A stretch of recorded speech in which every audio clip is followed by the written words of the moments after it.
اللہ تعالیٰ جب کسی کے معاملات حل کرنے کا ارادہ فرماتا ہے تو اس کی زندگی میں کچھ خاص نشانیاں اور اشارے ظاہر ہونے لگتے ہیں۔ اگر تم بھی ان اشاروں کی تلاش میں ہو تو سنو، اللہ تعالیٰ جب کسی بندے کے معاملات حل کرنے کا ارادہ فرماتا ہے تو اس بندے کے دل میں ایک خاص قسم کا سکون محسوس ہوتا ہے، چاہے باہر کی دنیا میں کتنی ہی افراتفری ہو۔ یہ سکون اس بات کی علامت ہے کہ اللہ تعالیٰ اس کے معاملات کو سنبھال رہا ہے۔ اللہ تمہارے معاملات وہاں سے حل کر دے گا جہاں سے تم نے کبھی تصور بھی نہیں کیا ہوگا۔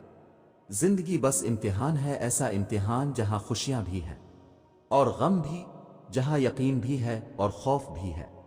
تمہیں لگتا ہے کچھ بھی ٹھیک نہیں ہو رہا، مگر تم نہیں جانتے کہ جو ہو رہا ہے وہی بہتر ہے۔ تم غلطی کر سکتے ہو، مگر جو تمہیں یہاں لایا ہے وہ تمام غلطیوں سے پاک ہے۔ اگر اس نے تم سے بہت کچھ لیا ہے تو بہت کچھ ایسا بھی دیا ہے جس کے تم قابل نہیں تھے۔ وہ تمہیں ایسی مشکل گھڑی میں، جہاں تمہیں سب کچھ ناممکن نظر آتا ہے، لاتا ہی اس لیے ہے تاکہ تم جان سکو سب کچھ نصیب وقت نہیں ہوتا۔ کچھ چیزیں بس دعاؤں کی محتاج ہوتی ہیں۔ پھر فرق نہیں پڑتا کہ دنیا رکاوٹ بنے یا پھر مقدر۔ جب دعا مخلص دل سے نکلتی ہے تو دعا اس کے حق میں قبول کر لی جاتی ہے یا اس دل کو صبر دے دیا جاتا ہے۔ تمہارا یقین ہی تمہیں زندہ رکھتا ہے، اور جب ساری امیدیں اللہ سے وابستہ کر لی جائیں تو ہار جانے کا ڈر کیسا؟ جو جنگ اللہ کے ساتھ مل کر لڑی جاتی ہے اس میں شکست کبھی نہیں ہوتی۔ جس کا کوئی خیال نہیں کرتا اس کا اللہ خیال رکھتا ہے، اور اس کی آغوش سے بہترین اور محفوظ جگہ تو کوئی بھی نہیں۔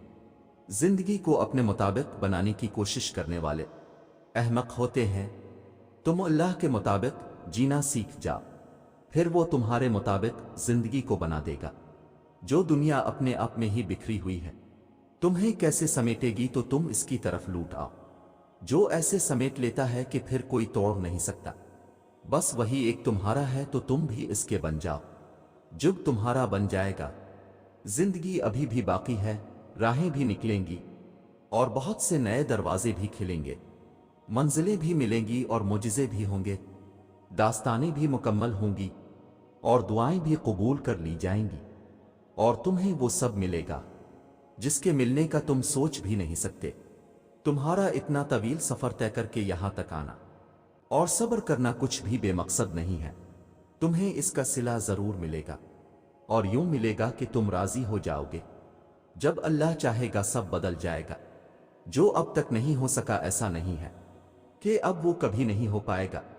جو اب تک مل نہیں سکا ایسا نہیں ہے کہ اب وہ کبھی مل نہیں سکے گا۔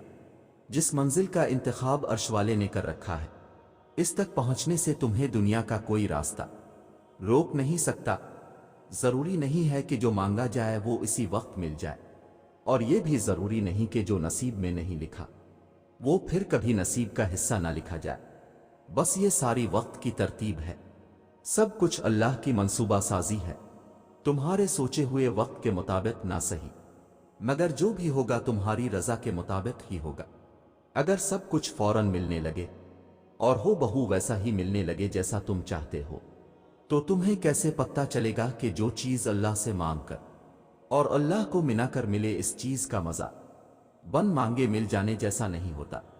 اور اگر نیند آنکھوں میں اترنے لگے تو تم کیسے رات کے اندھیروں میں وہ سرگوشیاں سن سکو گے جو اللہ اور تمہارے درمیان ہوتی ہے؟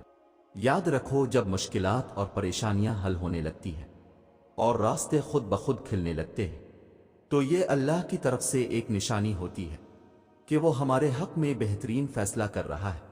تمہاری دعائیں سن لی گئی ہیں، مگر یہ وقت آزمائش ہے کہ انتظار کتنا کرتے ہو۔ تمہارا سکون بس یہ بات خود کو سمجھا لینے میں ہے کہ جو بھی ہوا اللہ کی رضا سے ہوا، اور جو بھی ہوگا اللہ کی رضا سے ہی ہوگا۔ تو اگر دل کو حقیقت پر منانا مشکل ہو گیا ہے تو اس کو من لو جو حقیقت کو بدل سکتا ہے، اور اس کو منانے کی ایک ہی تدبیر ہے: دعا، صبر، یقین اور انتظار۔ ہر چیز کو کسی نہ کسی مقصد کے تحت تم سے وابستہ یا پھر دور کیا جاتا ہے، اور وہ مقصد تم کبھی نہیں جان سکتے۔ بس تمہیں اتنا یقین رکھنا ہے کہ وہ مقصد مقصد خدا ہے اور جو وہ جانتا ہے وہ تم کبھی جان سکتے۔ بس مطمئن رہو کہ جس کے ہاتھ میں تمہارا نصیب ہے وہ معجزوں کا بادشاہ ہے اور اس سے بہترین کوئی مصنف نہیں۔ وہ کہانی کا ہر رخ جب چاہے جہاں چاہے موڑ سکتا ہے، وہ نصیب کا ہر لفظ بدل سکتا ہے اور زندگی کا ہر پہلو تمہاری چاہت کے مطابق بنا سکتا ہے۔ تم اس کی مان لو وہ تمہاری مان جائے گا۔